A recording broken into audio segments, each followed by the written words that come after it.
ANMR ನ್ಯೂಸ್ಗೆ ಸ್ವಾಗತ.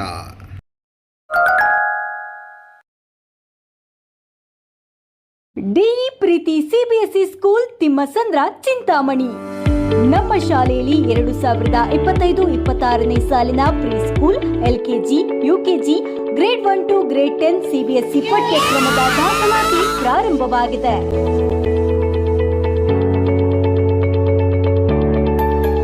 ನಮ್ಮಲ್ಲಿ IIT, JEE, NEET integrated coaching ಅನ್ನು ನೀಡಲಾಗುತ್ತಿದೆ.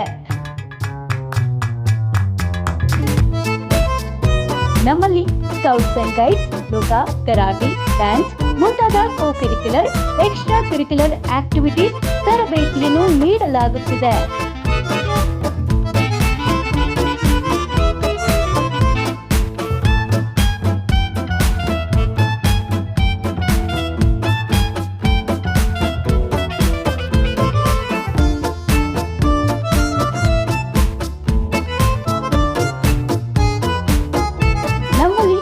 School lab, advanced computer lab, digital class room, advanced science lab ಜೊತೆಯಲ್ಲಿ ಪ್ರತಿ ಮಗುವಿನ ಸಂಪೂರ್ಣ ಅಭಿವೃದ್ಧಿಗಾಗಿ ಗಮನ ನೀಡಲಾಗುವುದು.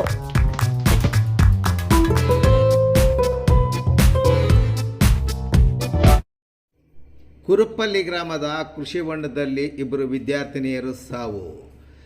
ಚಿಕ್ಕಬಳ್ಳಾಪುರ ಜಿಲ್ಲೆಯ ಚೇಳೂರು ತಾಲೂಕಿನ ಕುರುಪ್ಪಲ್ಲಿ ಗ್ರಾಮದ ಹೊರವಲಯದಲ್ಲಿ ಕೃಷಿ ಚಟುವಟಿಕೆಯಲ್ಲಿ ತೊಡಗಿದ್ದ 2 ವಿದ್ಯಾರ್ಥಿನಿಯರು ಕೃಷಿ ಹೊಂಡದಲ್ಲಿ ಮುಳುಗಿ ಅಕ್ಕ ತಂಗಿ ವಿದ್ಯಾರ್ಥಿನಿಯರು ಸಾವನ್ನಪ್ಪಿರುವ ಘಟನೆ ಸೋಮವಾರ ಮಧ್ಯಾಹ್ನ 2 ಗಂಟೆ ಸಮಯದಲ್ಲಿ ನಡೆದಿದೆ.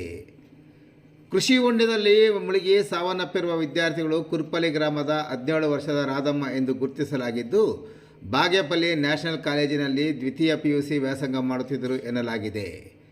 ಮತ್ತೊಬ್ಬ ವಿದ್ಯಾರ್ಥಿನಿ 14 ವರ್ಷದ ಸಾಹಿತಿ ಎಂದು ಗುರುತಿಸಲಾಗಿದ್ದು, ಸಾಹಿತಿ ದೇವರೆಡ್ಡಿಪಲ್ಲಿ ಆದರ್ಶ ಶಾಲೆಯಲ್ಲಿ 8ನೇ ತರಗತಿಯಲ್ಲಿ ವ್ಯಾಸಂಗ ಮಾಡುತ್ತಿದ್ದರು ಎನ್ನಲಾಗಿದೆ. ತಾತ ಆದಿನಾರಾಯಣ ರೆಡ್ಡಿ ತನ್ನ ಹೆಣ್ಣು ಮಕ್ಕಳನ್ನು ಗ್ರಾಮದಲ್ಲಿ ಇಟ್ಟುಕೊಂಡು ಪೋಷಣೆ ಮಾಡುತ್ತಿದ್ದರು ಎಂದು ತಿಳಿದು ಬಂದಿದೆ. ಆದಿನಾರಾಯಣ ರೆಡ್ಡಿಗೆ ಸೇರಿದ ಕೃಷಿ ಹೊಂಡದ ಬಳಿ ಕ್ಯಾರೆಟ್ ಬೆಳೆಯನ್ನು ಇಟ್ಟಿದ್ದು, ಇಂದು ಮಧ್ಯಾಹ್ನ ಕ್ಯಾರೆಟ್ ಬೆಳೆಗೆ ನೀರು ಹಾಕಲು ವಿದ್ಯಾರ್ಥಿಗಳಿಬ್ಬರು ಅವರ ತಾಯಿ ಅಮರಾವತಿ ಜೊತೆ ಹೋಗಿದ್ದರು ಎನ್ನಲಾಗಿದೆ. ಕೃಷಿ ಹೊಂಡದಿಂದ ನೀರು ಬಿಡಲು ಕೃಷಿ ಹೊಂಡದ ಬಳಿ ಇದ್ದ ನೀರಿನ ಪೈಪ್ ತಿರುಗಿಸಲು ಹೋಗಿ ಕಾಲು ಜಾರಿದ ರಾಧಮ್ಮ ನೀರಿಗೆ ಬಿದ್ದಿದ್ದಾಳೆ. ಅಕ್ಕನನ್ನು ನೋಡಿದ ತಂಗಿ ಸಾಹಿತಿ ನೀರಿಗೆ ಜಾರಿದ್ದಾಳೆ. ಅಲ್ಲೇ ಇದ್ದ ತಾಯಿ ಅಮರಾವತಿ ಸಾವು ಬದುಕಿನ ನಡುವೆ ಹೋರಾಟ ನಡೆಸುತ್ತಿದ್ದ ಅವರನ್ನು ಕಂಡು ತಾಯಿ ಕೂಗಿಕೊಂಡಾಗ ಸುತ್ತಮುತ್ತಲಿನ ತೋಟದಲ್ಲಿದ್ದ ರೈತರು ಬಂದು ಮಕ್ಕಳನ್ನು ಕಾಪಾಡುವಷ್ಟರಲ್ಲಿ ಪ್ರಾಣ ಪಕ್ಷಿ ಹಾರು ಹೋಗಿತ್ತೆಂದು ತಿಳಿದು ಬಂದಿದೆ. ಇನ್ನು ವಿಷಯ ತಿಳಿದ ಕೂಡಲೇ ಸ್ಥಳಕ್ಕೆ ಚೇಳೂರು ಪೊಲೀಸರು ಆಗಮಿಸಿ ಮೃತದೇಹಗಳನ್ನು ಕೃಷಿ ಹೊಂಡದಿಂದ ಹೊರತೆಗೆದು ಮರಣೋತ್ತರ ಪರೀಕ್ಷೆಗಾಗಿ ಬಾಗೇಪಲ್ಲಿಗೆ ಕಳಿಸಲಾಗಿದೆ.